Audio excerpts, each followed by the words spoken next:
Are U.S.-Russia talks about Ukraine really aiming for peace, or is it all about money? Donald Trump didn't just send diplomats. He sent his friend, real estate mogul Steve Witkoff, and his son-in-law, Jared Kushner, straight to the Kremlin. Both are businessmen. And behind the so-called peace plan, insiders say big economic deals with Vladimir Putin are on the table. Experts warn this could come at Ukraine's expense and threaten Europe's security. Meanwhile, on the battlefield, Ukraine is losing ground. At home, a corruption scandal shakes its leadership. On To The Point, we ask Trump's secret business deals with Putin. Profit over peace?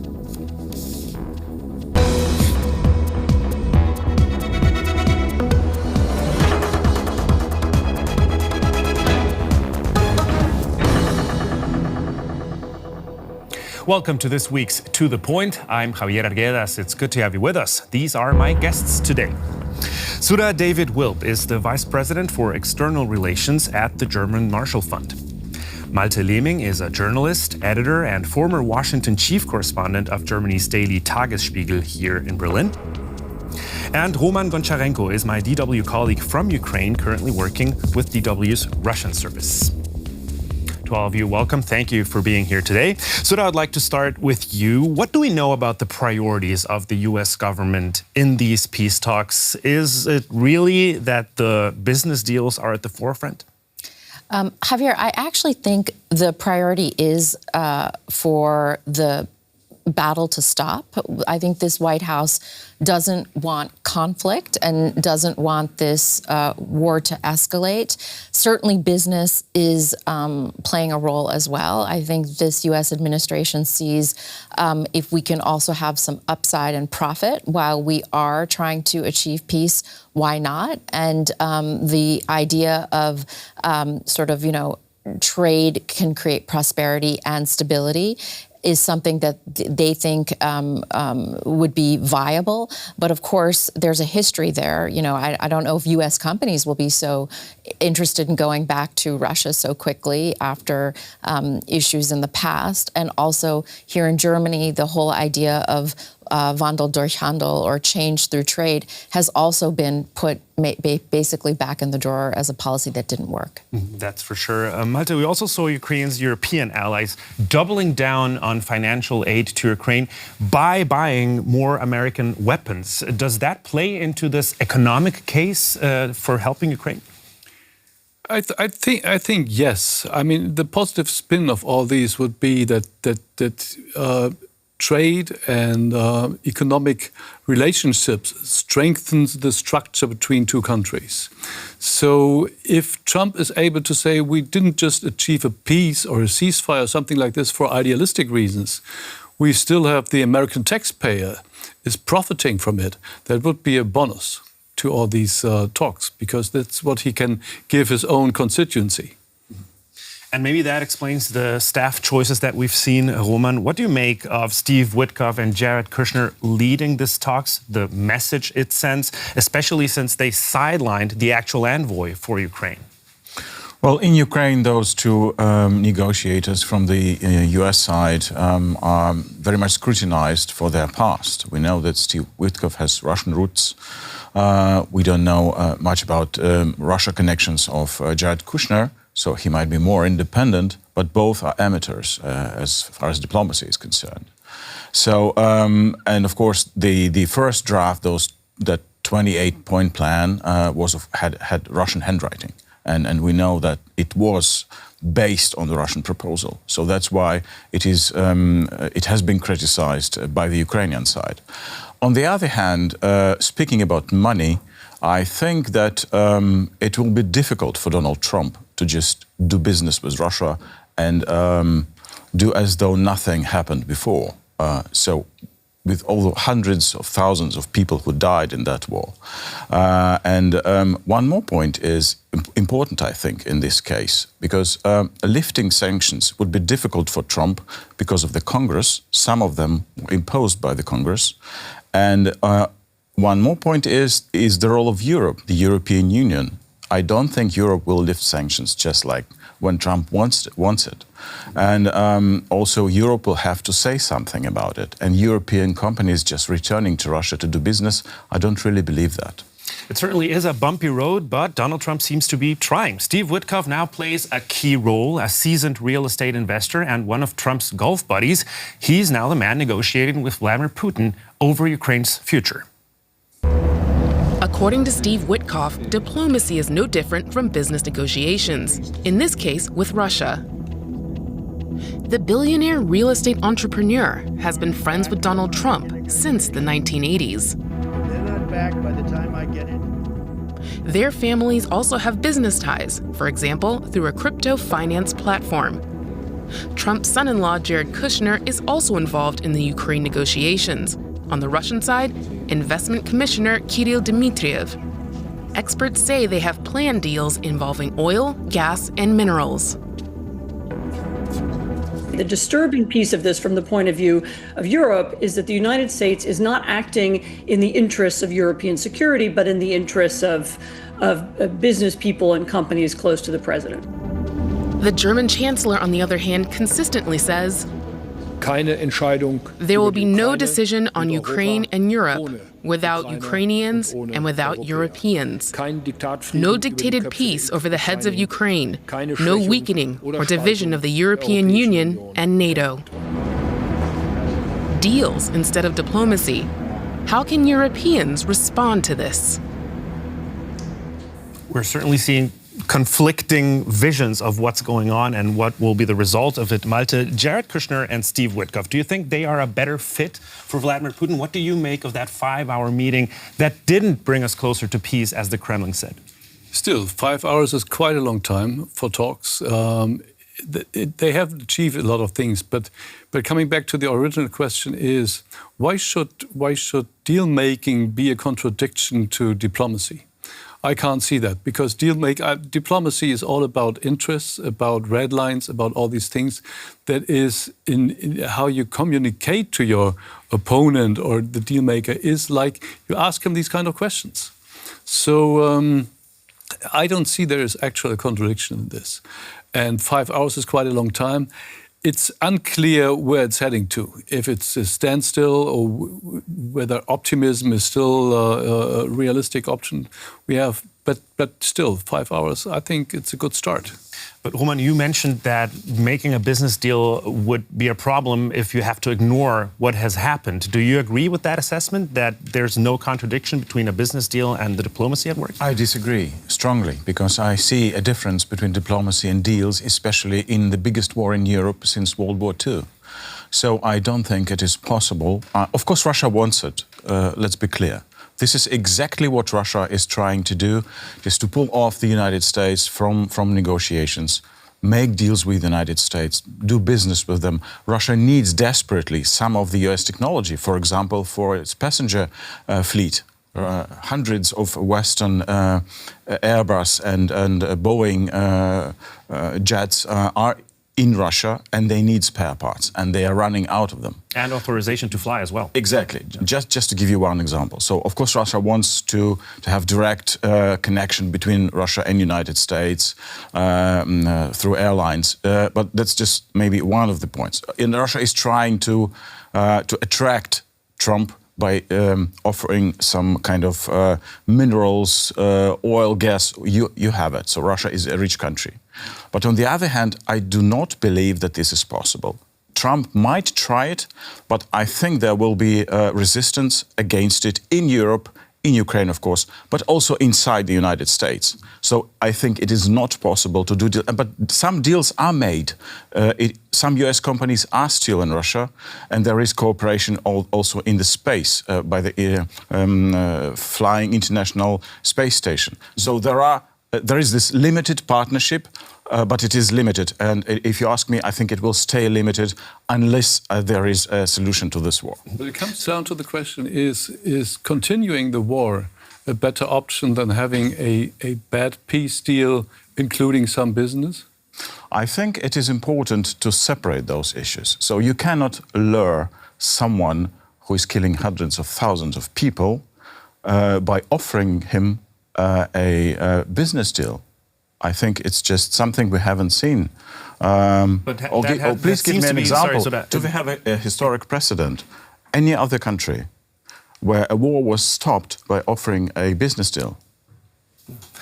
I would like to just bring in Sudha very quickly because we are talking about what the strategy of the U.S. seems to be and whether that's possible.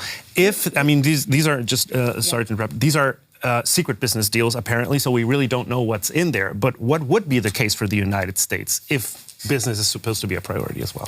To be very honest, my feeling is that the primary objective of this White House is to create a ceasefire. If business can happen along the way, terrific. There's more upside. But I think President Trump is being, this is a vexing issue. He thought he could stop this war in, 24 hours? And this is now, we're going into the first year of his presidency, second term in his presidency is almost over. And there hasn't really been any change in terms of progress. The reason Witkoff and Kushner are there is because he trusts them. So yes, they may not be seasoned diplomats, but again, the positive thing is that there is a direct line and trust with the White House. The danger is, of course, that there'll be some sort of settlement that will allow Russia to reconstitute in the next couple of years, and then we really wouldn't have achieved anything. And Roman, I actually don't know how strong the solidarity here is in Europe.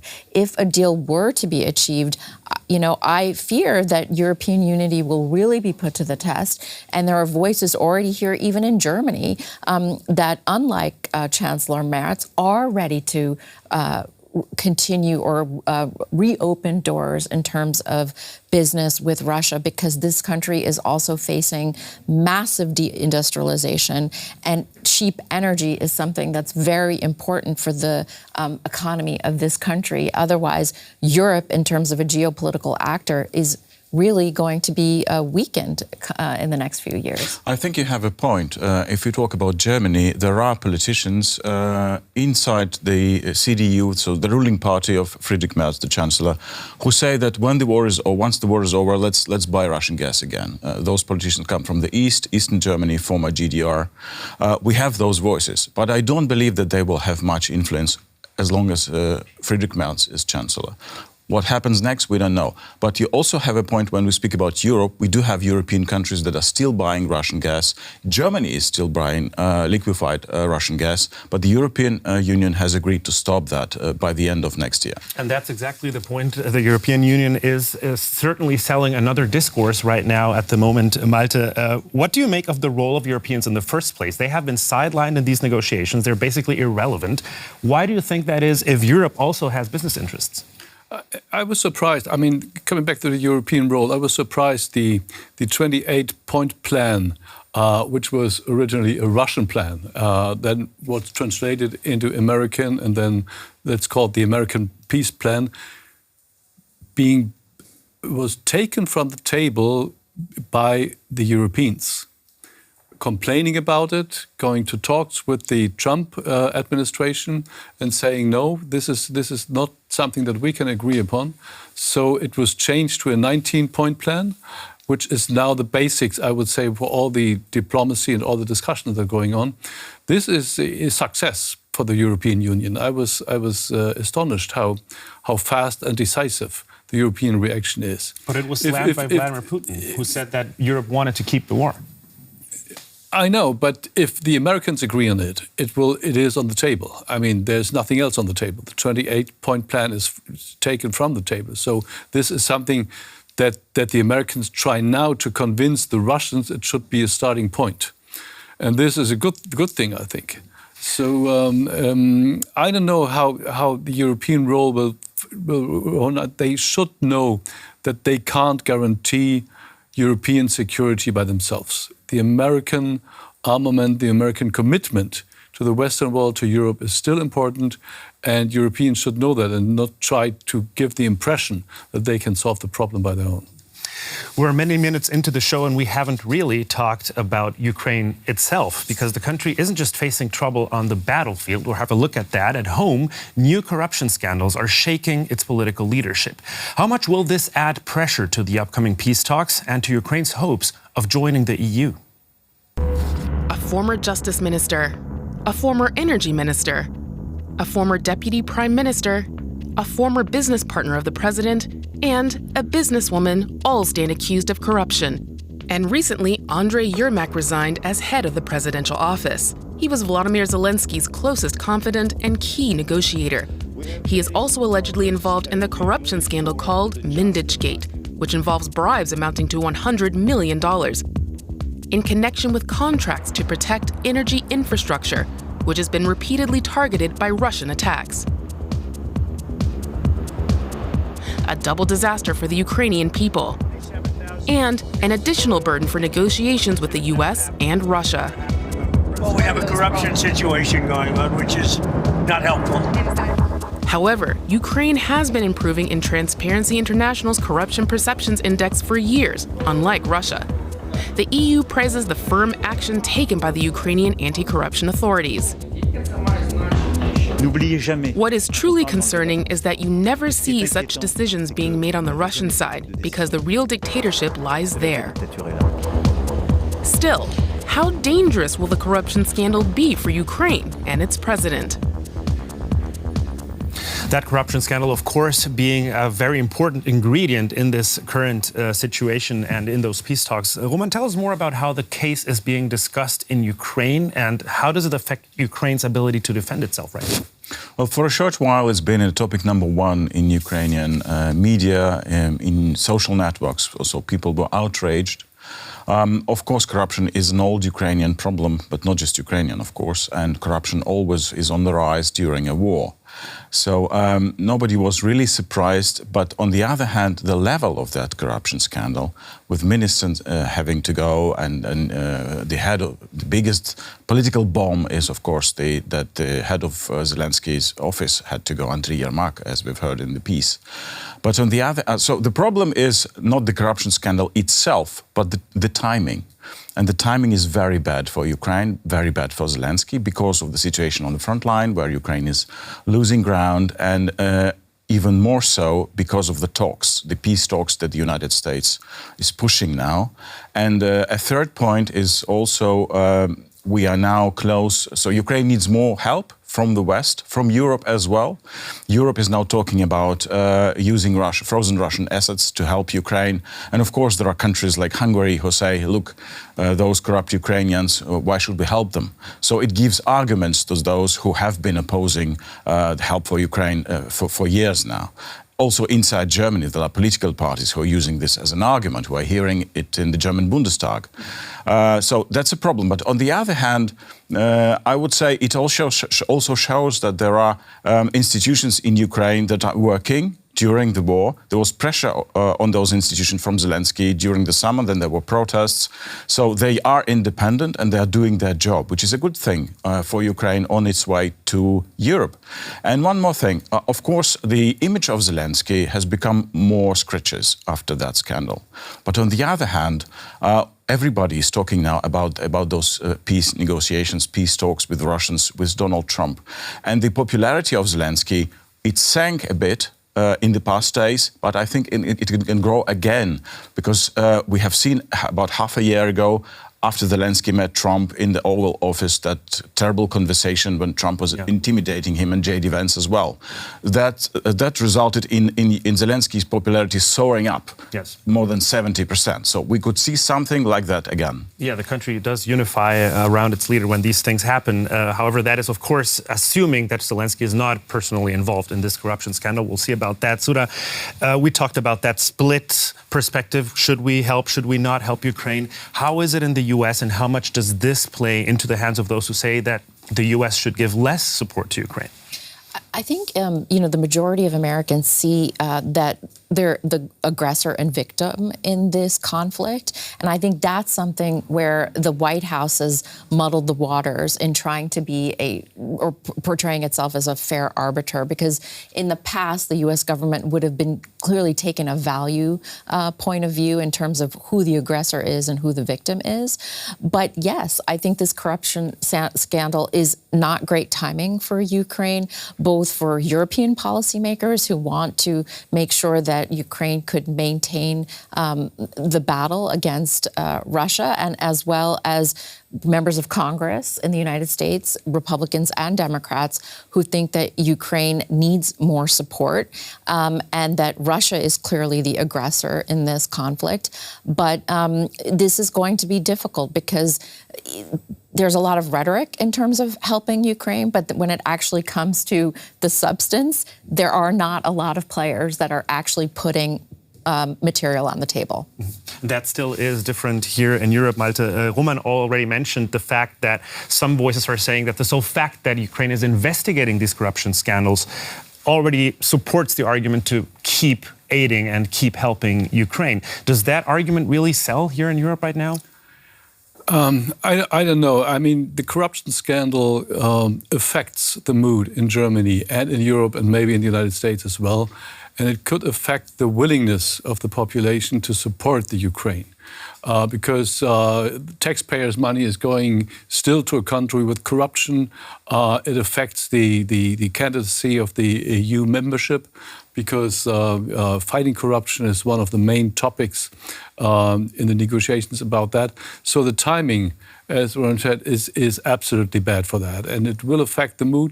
The right-wing populist party will profit from it in Germany without any doubt, because they were saying, let's use our taxpayer money for our pension funds, for education, for things like that, but not a faraway country which Russia is not an aggressive country anymore, and so on and so on. That's their rhetoric, and it will help them. And yeah, so.